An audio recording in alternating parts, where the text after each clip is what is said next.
Okay, here was the cleaner chart that I posted earlier today, and we're still interested in this daily OB here that I marked from the 27th of March, right? So this OB here led to all of this up here, right? Then we had a move down, and then we are a bit sideways here, right? Now, there was liquidity created, you could call it here. Let's call that liquidity. And then we have equal liquidity running on the top from here to here, right? Now, in an ideal situation, or how the model should play out, would be that we have the accumulation phase and we have a failure swing, right? And then we have the OLR, or the open liquidity run, that you see happening here. And this is more of an advanced model where ordinarily what we would expect is something like that, right? Then the retrace, then the push down. But what's happening here is it's generating, remember I mentioned the other day that if we don't expect it to take the highs, then it has to generate liquidity internally, right? And all of these highs here are how it does that. Just like all of these lows put in here is how it generated sell side liquidity to do that, right? Now, you can see that we have the OB marked off in the gray box here. We have the mean threshold of this OB, so I'm watching that in today's daily close. Now, the expectation, and even though you had a push down here, the expectation is if you are bullish, then there has to be some sort of liquidity run on sell side, right? So you had sell side liquidity resting here, and then clearly we had sell side liquidity resting here. And if you are bearish, then you need a run on buy side, and then we have all of this buy side liquidity running here. Now, from the top here, we had this order block put in on the 14th of April. On a lower time frame, you would, on the H4, this would be the unmitigated H4 order block. We'll have a look at it here. Unmitigated meaning hasn't been tapped into yet, right? So in theory, or theoretically, let's just neaten this up here. Theoretically, there's no speed if the order block is not tapped, because resting in here, this order block led to all of this. Resting in here are orders, right? Now we had this order, let's zoom in a bit. We had the order block, and this is just theory now, right?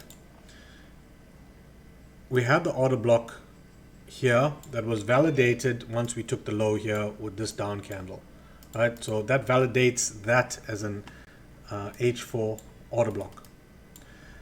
Below it, I'm going to change this to blue. Below it is an FEG that was traded through.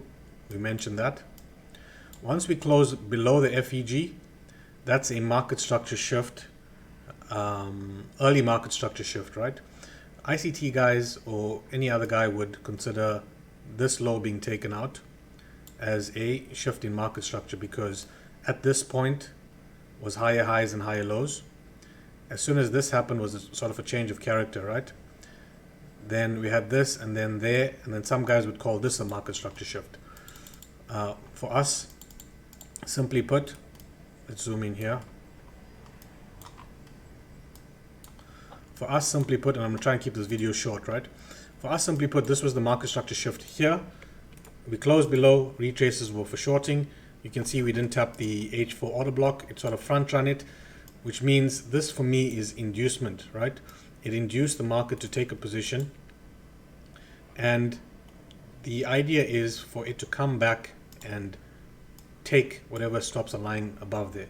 Now, OB validation, which happened here, before market structure shift, means that there's a likelihood that the OB gets raided again. So that's where we are, and that's what we are looking for in this move here, right? So technically we are here in an order block, or the gray order block, daily order block that I'm talking to you about. This already happened, and then BTC is sideways like this and down. Now we are looking for a move up to take all of the liquidity generated here. Remember, we had something like that. All of this liquidity generated here and some generated here. We've taken the sell side liquidity. Now we're looking for a buy side run before it rolls over. Ideally, or in an ideal world, it taps the H4 order block, and then we move from there. Now, that's the plan, right? There's no deviation to the plan yet. That's where we stand. As long as this low stays, I'm okay with that. The moment this low gets taken, I start to get a bit more wary on any move back up here, right? Now, the other day on stream, and for BTC we use M15, we weren't too happy. If you go back and look at the stream, we weren't too happy that the lowest down closing candle here, right? So liquidity was taken here. This candle is the candle that closed below the range. This would technically be CSD, which only happened about here, right? Today. Now, not a good CSD. Why? And I mention this is because you don't, firstly, structure-wise is a bit sloppy. That's what we said, right?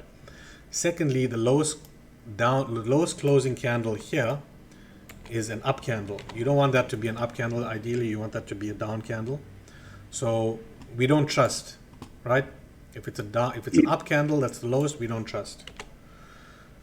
But we went with the plan, right? And then we got to push up here. Now, what this looks to me like is we had accumulation here, and we had a failure swing happen here. Now, because this was a down candle that we don't trust, it means that we need to, what's next? OLR, right? Open liquidity run. A run on liquidity. And once we get that, the model then looks like this, right? Accumulation, failure swing, run on liquidity. There's the lows here. We want to see this happen next, right? A push above this level here, which equates to this level here. If we get that, that's market structure shift for, well, going above a normal, an old high. That'll be market structure shift, right? And what happens there is, if we get that happening, from the low to the high that took this, which is basically this, so basically it's that move there, right? That would create a bullish dealing range, which means any retracements back into the range would be for longing.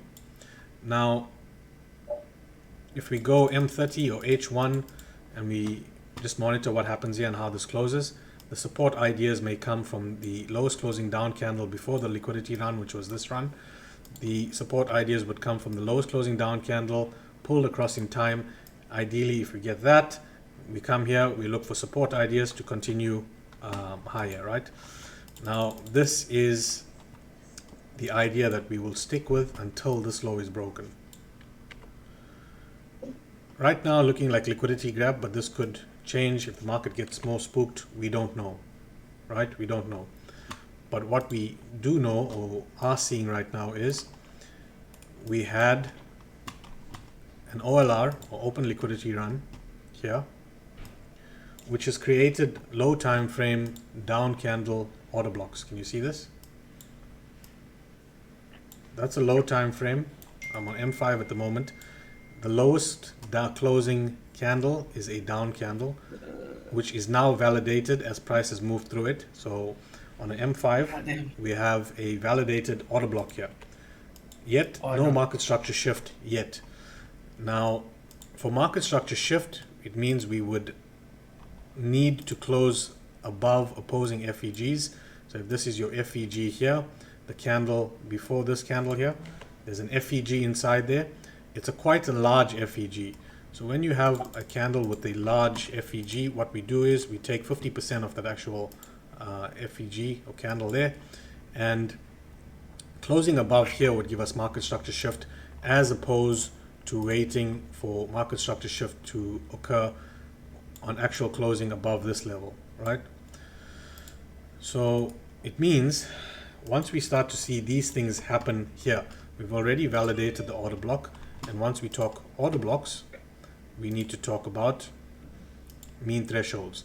Now there can be a situation here where this was the accumulation, this is a failure swing, and we do that one more time and form an order block in here, right below this, which gives us the market structure shift happening here.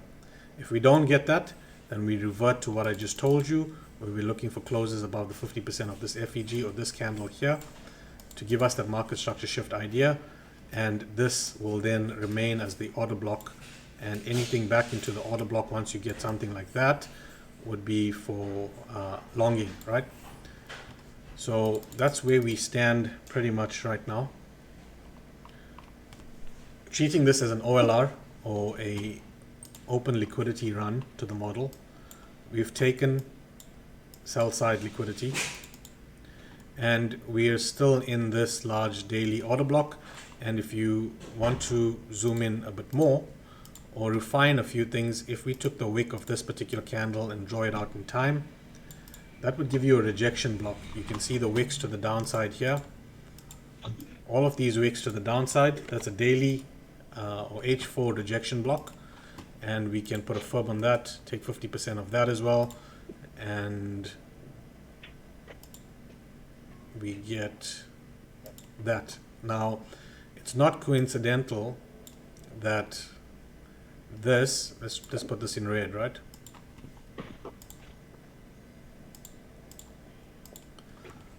It's not coincidental that price, when it came down here like this, where did it go to? Can you see that? It went to 50% of the rejection block, and what did it do? Reject. So this rejection block should contain price. Now in the perfect rejection block would have a higher lows on either side of it. Looks like a rejection block now. Yes, it is a rejection block. That's how we're treating it.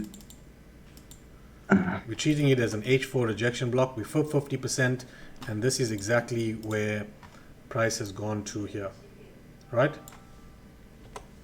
So we treat it as a rejection block.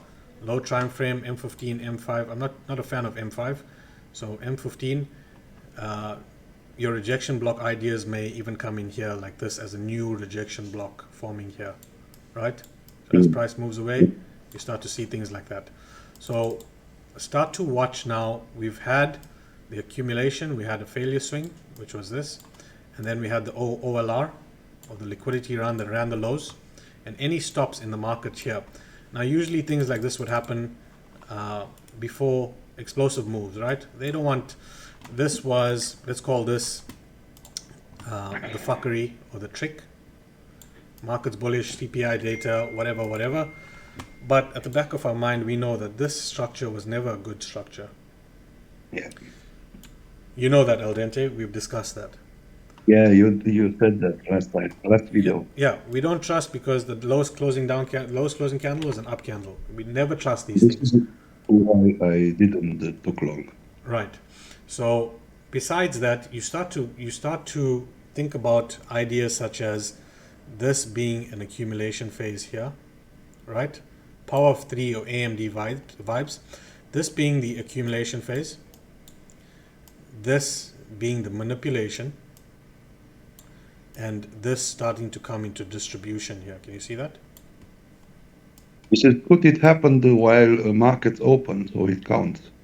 Sorry? This is what it happened. This drop happened while market open. Yeah. In a real market, not void times or correct. it.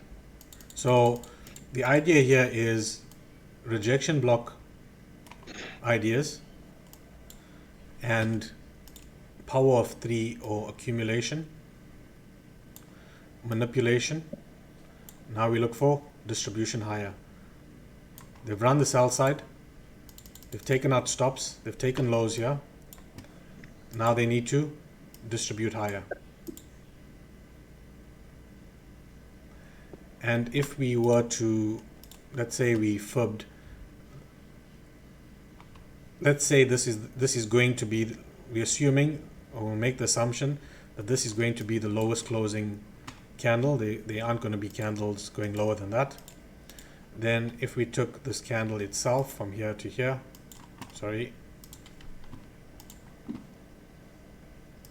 from here to here, and we project it upwards,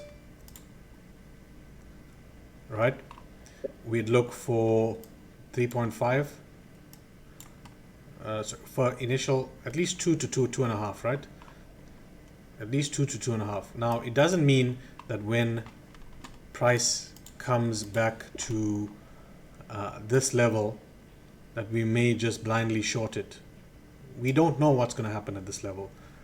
The idea or the plan is that we see some kind of CSD happen at this level, right? That's the idea. You could set some shorts in this block here, but your stop would have to be firmly placed above this. So once we get to this area here, and ideally 50% of this rejection block on the H4 or order block, we want to see some rejection here. We can set orders, stop has to be above there. That's just the risk that you take. So that's it for this. Just needed to gather some of the thoughts with you guys in case you guys were a bit alarmed. And that's how we're going to treat this kind of current price action. Make sense? Any questions? For me, it's clear. Make sense? No questions? Nope. Right. So, yeah, that's it. I don't want to make make a too long a video, but again, as long as the lows hold here, this remains as a rejection block here, which we've bounced off, and we start to push higher, especially taking out this would create the bullish dealing range. Any price action coming back into here around this level here for support ideas would be too long, right? So we take it as it comes, step at a time. That's it. Any more questions, you let me know in the Discord. I'm going to stop the recording and upload this to YouTube for the rest of the guys that want you. Thank you. Right. Cheers.